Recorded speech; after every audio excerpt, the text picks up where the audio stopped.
wabvisa Shamhu wadzoka kuwanhu vakati ndinoda kuti inini ndikumirire sezvandandakangoita kubva masuru vachitibetsera vanhu sezvataichingwe. Unoziva kuti zvauri kutotaura izvo zvakomuredi webhesta Shamhu ndo nyaya ndikutofamba nayo inini wanza ndikutofamba ndichitozivisa vanhu nezvawebhesta Shamhu wanza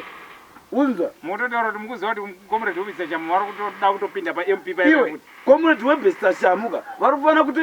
vada kutopinda paMP ipapai zvavagara vachiita kuti kudai muno mukarwariwa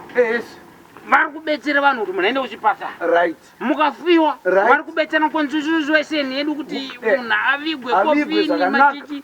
makorokoza akatengerwa generator mapamps mairrigation ari kuitwa muno right unoona webhesta Shamhu man izvozvi muzvipatara izvozvo ukanzikana kuti waita dambudziko ukangodzi kuzvipatara vari kumira neupenyu hwevanhu magetsi akaiswa muzvipatara right magetsi kutaura kunoko arimo muzvipatara unoona zviri kuitwa comrade webhesta Shamhu zvizvozvo comrade hazviitwe nevanhu vese kunyanya zvivanhu zvakaita semimimi hazvivhotereki iyo unopengerewo Kachongwe asi ndikuti zvanhu zvakaita kunge ini ndapinda papi kwapa tikuti vanhu vasingavhotereki saka ini ndapinda papa toda kuvhotera munhu atajaira munhu anomira nesu munhu anoda kutobirwa nesu kuti ada kubira isusu ekaka ndonyaya yakanaka yava kutotaura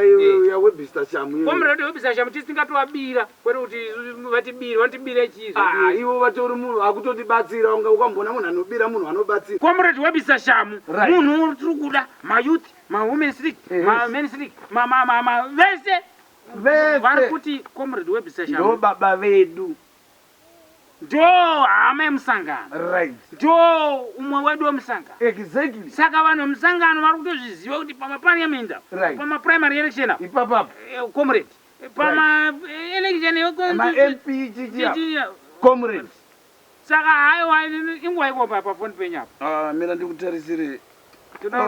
it's now a minute to 6 ya basa rangu latanga handiziva a minute to 6 ndai mukati